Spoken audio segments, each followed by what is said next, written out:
हम लोग भूख हड़ताल पर हैं, लेकिन भूखे शेर हैं। अगर जरूरी पड़ा तो सरकार का भी स्वीकार कर लेंगे। अभी चुनाव सामने आ रहा है, बता देंगे हम लोग का एकता।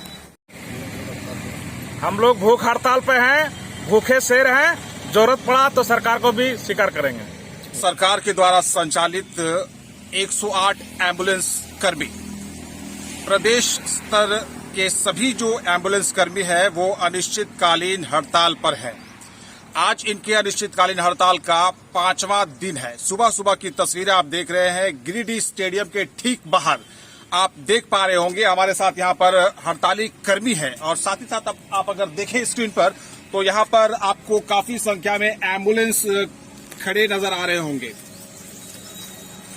यहाँ पर जो वक्ता हैं उनसे बात करेंगे और इनके माध्यम से जानेंगे क्यों इन लोगों को अनिश्चितकालीन हड़ताल पर जाना पड़ा, और साथ ही साथ क्या है इनकी मांगे। आइए बात करते हैं। आप लोग हड़ताल पर हैं, 5वां दिन आज है, क्यों आप लोगों को हड़ताल पर जाना पड़ा? सर, इस प्रकार से हम लोग हड़ताल पर आना पड़ा क्योंकि बार बार ये सरकार और कंपनी के अंदर तालमेल क्या रहती है नहीं रहती है, ये हम लोग के पीछे तो हम लोग को कोई जानकारी नहीं रहती है। किसी को 1 साल का टेंडर, किसी को 5 साल का टेंडर कंपनी को दे जाती है। वो कंपनी झारखंड की भी नहीं रहती है, बाहर की रहती है। एक बार एक कंपनी से हम लोग ट्रेनिंग करते हैं, दूसरी कंपनी आती है, फिर ट्रेनिंग करो, उसका चार्ज दो अलग से लेता है। उनके बावजूद 1-1 महीना 2-2 महीना करके बकाया पैसा भी लेके चले जाते हैं। हम लोग उनको कुछ नहीं कर पाते हैं, हम लोग का उनका कोई पता नहीं रहता है। इस प्रकार से जेडएचएल लगभग 23 में 2 महीना का हम लोग का बकाया लेके चले गए, उसका कुछ नहीं हम लोग कर पाए। फिर अभी 24 में इसका समाप्त हो रहा है tender, GVK green health MRI service का।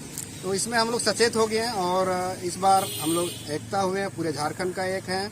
और मजदूर संघ, झारखंड मजदूर मोर्चा संघ के तरह बैनर तले हम लोग आज हड़ताल पर, भूख हड़ताल पर 5वां दिन चल रहा है।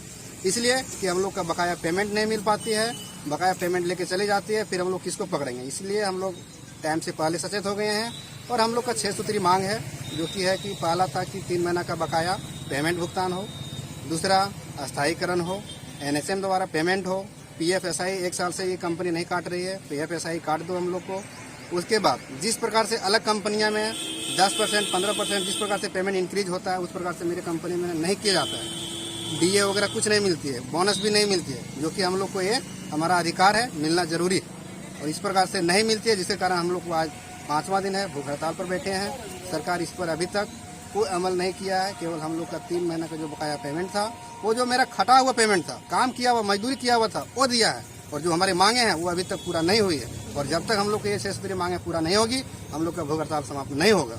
चलिए, हमारे साथ वक्ता जुड़े थे एम्बुलेंस कर्मी, और हमारे साथ कुछ और भी लोग हैं यहाँ पर हड़ताल में बैठे हुए लोग हैं, इनसे भी बात कर लेते हैं। बताइए, इस मामले में आप क्या कहना चाहेंगे? पूर्व के जो वक्ता ने कहा, क्या उसके अतिरिक्त कुछ ऐसी और बातें रह गई है जो आप कहना चाहेंगे? जी सर, आपका चैनल के द्वारा आपको बहुत बहुत स्वागत है। और वक्ता जो बताएं वो सारा सही है। और बात है, जैसे देखिए 365 दिन हम लोग रनिंग रहते हैं मार्केट में। कोई सा त्यौहार हो, कुछ भी हो, हम लोग को नहीं छुट्टी मिलता है, नहीं बोनस मिलता है, नहीं हम लोग को कोई ऐसा इंश्योरेंस भी नहीं है। अगर हम लोग रनिंग गाड़ी में भी मर जाते हैं तो हम लोग का इंश्योरेंस नहीं, हम लोग अपने से चंदा करके मरीजों को आप लोग अस्पताल पहुंचाते हैं। जी, बहुत ही तेजी से गाड़ियां चलाते हुए अपने जान को जोखिम में डालकर किसी की जान बचाने का 24 घंटे प्रयास करते रहते हैं आप लोग। लेकिन आप लोगों की खुद की जो जिंदगी है वही खतरे में है और वही असुरक्षित है।